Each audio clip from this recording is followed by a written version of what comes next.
Hello everyone, good morning. कैसे हो आप सब? आई होप कि आप सब अच्छे होंगे। लास्ट लेक्चर में हमने फीचर्स पढ़ा था प्रेफरेंस शेयर्स का, याद है?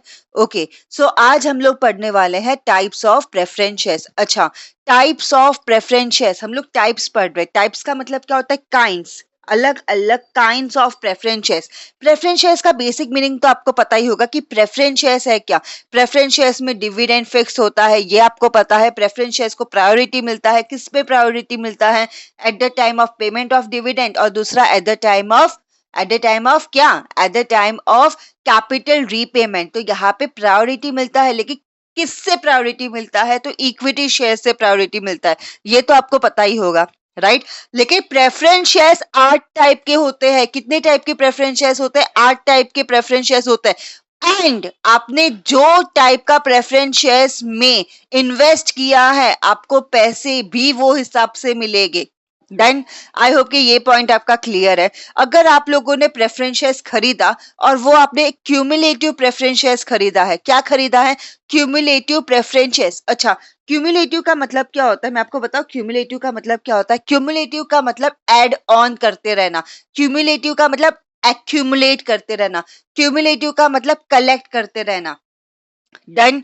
समझो कि आपने ना 2021-22 में आपने क्यूमुलेटिव प्रेफरेंस शेयर्स जो है वो खरीदे हैं, राइट? आपको वो तो पता ही होगा कि डिविडेंड आपको प्रॉफिट में से मिलता है।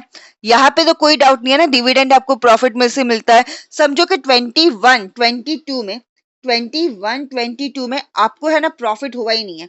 21-22 में आपको प्रॉफिट हुआ ही नहीं है, तो उस टाइम पे आपको डिविडेंड मिलेगा क्या? नहीं, नहीं। ओके। एंड 22-23 में आपको प्रॉफिट हुआ है और तभी आपको डिविडेंड मिलेगा। डन। ये पॉइंट क्लियर है, ये पॉइंट क्लियर है। लेकिन मैम, ये पॉइंट तो हमारा क्लियर है, बट प्रेफरेंस शेयर्स में तो फिक्स पैसे दिए जाते हैं ना, और ये तो आपको पे करने ही पड़ेंगे। यस, आपकी बात जो है वो रियल में सही है। प्रेफरेंस शेयर्स में तो फिक्स पैसे दिए जाते हैं, बट अगर 21-22 में अगर आपको प्रॉफिट नहीं हुआ है, बट मुझे तो आपको पैसे देने हैं ना, मैंने आपको दिया क्या? नहीं दिया। क्यों नहीं दिया? क्योंकि मेरे पास पैसे थे नहीं। तो वो टाइम पे मुझे अगर समझो कि 10,000 रुपए आपको पे करने थे डिविडेंड, और अगर मैं पे नहीं कर पाई, तो नेक्स्ट ईयर मैं क्या करूंगी? वो टाइम का 10,000, ये जो 10,000 मेरा पेंडिंग है ना, मैंने पे नहीं किया, वो 10,000 प्लस ये साल का जो 10,000 रुपीज मुझे पे करना है, वो दोनों ऐड ऑन करके, क्या करके? ऐड ऑन करके मैं आप लोगों को टोटल 20K पे करूंगी। अब समझ में आया क्यूमुलेटिव प्रेफरेंस शेयर्स का मतलब? क्यूमुलेटिव प्रेफरेंस शेयर्स में क्या होता है, अगर ये साल अगर आपको प्रॉफिट नहीं हुआ है, तो ये साल तो आप डिविडेंड पे नहीं कर पाओगे। क्यों? क्योंकि प्रॉफिट नहीं हुआ है। तो नेक्स्ट ईयर ये साल का डिविडेंड के साथ साथ आपको वो साल का भी डिविडेंड आपको पे करना पड़ेगा। अगर समझो कि मैंने तो सिर्फ आपको 2 साल के बारे में बात की ना, अगर 5 साल तक आपको प्रॉफिट हुआ ही नहीं है, राइट? और ये साल अगर आपको प्रॉफिट हुआ है, तो लास्ट 5 साल का जो था 50,000, वो प्लस ये साल का 10,000, आपको टोटल 60,000 उनको पे करना पड़ेगा। आई होप कि ये पॉइंट आपका क्लियर है। ये समझा क्यूमुलेटिव प्रेफरेंस शेयर्स क्या होता है, राइट? ओके। नेक्स्ट क्या है? Non cumulative preference shares. Cumulative समझा तो नॉन क्यूमुलेटिव जो है वो आपको बहुत इजीली समझ जाएगा। नॉन क्यूमुलेटिव प्रेफरेंस शेयर्स कैसा होता है पता है? मैंने क्या बोला? नॉन क्यूमुलेटिव है, मतलब वो क्यूमुलेट करेगा क्या? नहीं। वो क्या है? नॉन क्यूमुलेटिव है। नॉन क्यूमुलेटिव का मतलब क्या है? सेम एग्जाम्पल, 21-22 में आपको प्रॉफिट नहीं हुआ, उस टाइम पे आपने डिविडेंड पे नहीं किया। 22-23 में आपको प्रॉफिट हुआ है, तो वो टाइम पे आप कितना पे करोगे? वो टाइम पे आप सिर्फ और सिर्फ वही साल का ही डिविडेंड पे करोगे। जो वो साल पे करना है ना 10,000, वही पे करोगे। वहां पे ऐड ऑन नहीं होगा। क्या नहीं होगा? ऐड ऑन नहीं होगा। वही साल का प्रॉफिट जो है वो पे करोगे, और कुछ भी एक्स्ट्रा आपको नहीं पे करना है। लास्ट टाइम का कैसा होगा? बात गई, रात गई, बात गई। समझ में आया? मतलब वो साल निकल गया, वो साल का प्रॉफिट वही टाइम पे निकल गया, आपको नेक्स्ट ईयर आपको उसको पे नहीं करना है। कब? जब नॉन क्यूमुलेटिव प्रेफरेंस शेयर्स खरीदा है तब। आई होप कि ये वाला पॉइंट जो है वो क्लियर है। क्यूमुलेटिव एड ऑन करके आपको पे करना पड़ेगा, नॉन क्यूमुलेटिव आपको एड ऑन नहीं होगा। वो साल पे अगर प्रॉफिट हुआ है तो पे करो, नहीं प्रॉफिट हुआ है तो वो आपको पे नहीं करना है। आई होप कि ये दोनों पॉइंट जो है वो आपके क्लियर है। राइट, नेक्स्ट क्या है? नेक्स्ट है participating and non participating preference shares. Right, participating preference shares क्या होता है? पार्टिसिपेट, आप कोई चीज में पार्टिसिपेट कर रहे हो। राइट, पार्टिसिपेटिंग का मतलब क्या होता है? आप कोई चीज में पार्टिसिपेट कर रहे हो। राइट, अच्छा आपको ये तो पता है कि हम लोग ने यहाँ पे डिविडेंड क्या रखा है कि प्रॉफिट होगा तो आपको फिक्स डिविडेंड मिलेगा। कितना फिक्स मिल रहा है आपको? 10,000 रुपीज डिविडेंड मिलेगा, है ना? 10,000 रुपीज आपको डिविडेंड मिलेगा। बट अगर आप लोगों ने पार्टिसिपेटिंग प्रेफरेंस शेयर्स खरीदा है तो वो साल में अगर ज्यादा प्रॉफिट हुआ है, अगर आपको सरप्लस, सरप्लस का मतलब क्या होता है? ज्यादा प्रॉफिट हुआ है। अगर प्रॉफिट अगर ज्यादा है तो फिर वो साल पे आपको प्रेफरेंस शेयर्स मतलब आपको डिविडेंड भी ज्यादा मिलेगा प्रेफरेंस शेयर्स पे। अगर अगर अगर आपने पार्टिसिपेटिंग प्रेफरेंस शेयर्स खरीदा है तो, अगर आपने पार्टिसिपेटिंग प्रेफरेंस शेयर्स खरीदा है तो वो साल पे अगर आपने पार्टिसिपेटिंग प्रेफरेंस शेयर्स खरीदा है तो आपको सरप्लस प्रॉफिट में आपका हिस्सा होगा। सरप्लस प्रॉफिट में क्या होगा? आपका हिस्सा होगा। मतलब ये फिक्स जो 10,000 है वो तो मिलेगी ही, प्लस आपको ये जो सरप्लस प्रॉफिट है वो भी मिलेगा। वो साल पे जो प्रॉफिट हुआ रहेगा वो हिसाब से आपको सरप्लस प्रॉफिट मिलेगा। समझो कि वो हिसाब से वो साल बहुत ज्यादा ही प्रॉफिट हुआ तो समझो वो साल आपको 50,000 रुपए एक्स्ट्रा प्रॉफिट मिला, है ना? तो टोटल आपको कितना मिलेगा? 60,000 रुपीज मिलेगा। कब? जब आपने पार्टिसिपेटिंग प्रेफरेंस शेयर्स लिया होगा तब। लेकिन लेकिन लेकिन लेकिन गलती हो गई, आपने नॉन पार्टिसिपेटिंग प्रेफरेंस शेयर्स खरीद लिया। अगर आपने नॉन पार्टिसिपेटिंग प्रेफरेंस शेयर्स खरीद लिया है तो ये सरप्लस प्रॉफिट में आपका कोई हिस्सा नहीं होगा। कुछ भी हो जाए, कंपनी में बहुत ज्यादा ही प्रॉफिट हो, लेकिन फिर भी आपको सिर्फ और सिर्फ वो जो फिक्स 10,000 रुपए है बस यही मिलेगा। उसके आगे आपको 1 रुपए भी मिलने वाला नहीं है। Right, done. हमने 4 पॉइंट क्लियर कर लिए, आपको समझ में आया? पहला क्या था? Cumulative and non cumulative. Cumulative add on, accumulate, collect होता जाएगा प्रॉफिट तब तक जब तक आपकी कंपनी में प्रॉफिट नहीं हो जाता, तब तक जब तक आप आपके जो भी शेयर होल्डर्स है उसको आप डिविडेंड पे नहीं कर देते, तब तक वो पैसे एक्यूमुलेट होता रहेगा। कब? जब आपने क्यूमुलेटिव प्रेफरेंस शेयर्स खरीदा हो तब। अगर नॉन क्यूमुलेटिव है तो यही साल का प्रॉफिट आपको पे करना है, यही साल का प्रॉफिट में से आपको डिविडेंड पे करना है। पिछला जो भी होगा वो सब भूल जाओ। डन।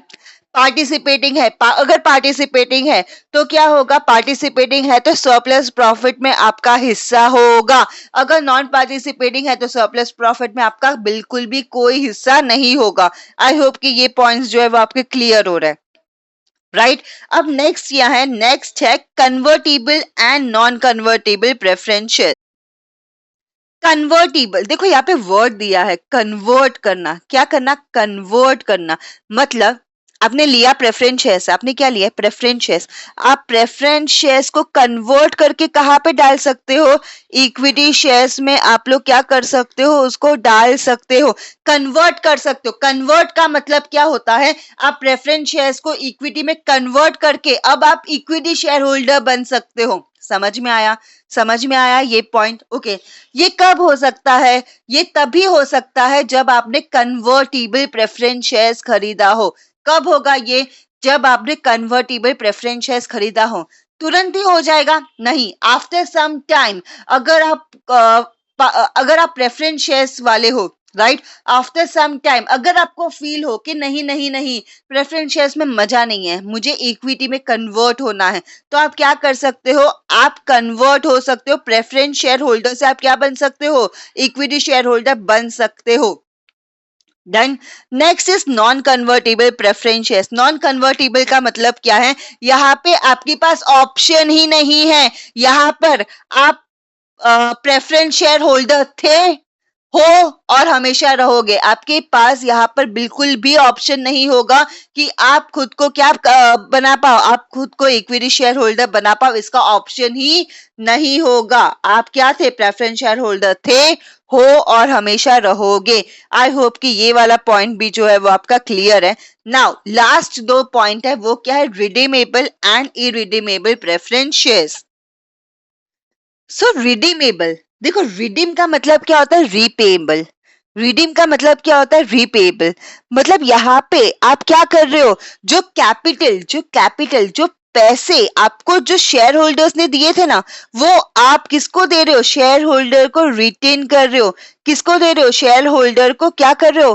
कैपिटल क्या कर रहे हो? रिटेन कर रहे हो। रिटेन मतलब रिडीमेबल प्रेफरेंस शेयर्स है, मतलब 10 साल के बाद, 20 साल के बाद, 15 साल के बाद, जैसे आपके बीच में डील हुई है, किसके बीच में? आपकी कंपनी एंड शेयर होल्डर के बीच में जो डील हुई है, वो हिसाब से after some time, after some period of time, आप कंपनी को, आपको मतलब शेयर होल्डर्स को उनके पैसे देने पड़ेंगे। राइट मतलब अगर शेयर होल्डर ने समझो कि 50,000 रुपीज, 50,000 रुपीज शेयर होल्डर ने दिए थे कंपनी को। किसको दिए थे? कंपनी को। तो आफ्टर सम टाइम जो भी आपके एग्रीमेंट में लिखा रहेगा वो हिसाब से आफ्टर सम टाइम ये जो 50,000 रुपए है वो कंपनी को, शेयर होल्डर को क्या करना पड़ेगा?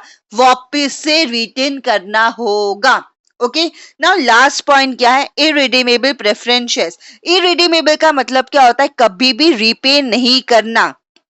ओके। अच्छा मुझे एक चीज बोलो, इक्विटी शेयर्स जो रहते हैं वो कभी भी हम लोग रीपे करते हैं क्या? नहीं। वो मैक्सिमम हम लोग कब रीपे करते हैं? At the time of winding up of the company. अगर आपने इरिडीमेबल, अगर प्रेफरेंस शेयर्स अगर आप लोगों ने लिया है तो वो तो इक्विटी जैसा हो गया ना।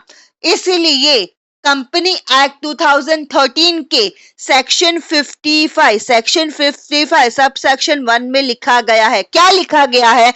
इरिडीमेबल प्रेफरेंस शेयर्स जो है वो इशू आप नहीं कर सकते। इरिडीमेबल प्रेफरेंस शेयर्स आप इशू नहीं कर सकते। सिर्फ और सिर्फ रिडीमेबल प्रेफरेंस शेयर्स आप इशू कर सकते हो। इरिडीमेबल प्रेफरेंस शेयर्स आप कभी भी इशू नहीं कर सकते। आई होप कि ये वाला पॉइंट जो है वो आपका क्लियर है।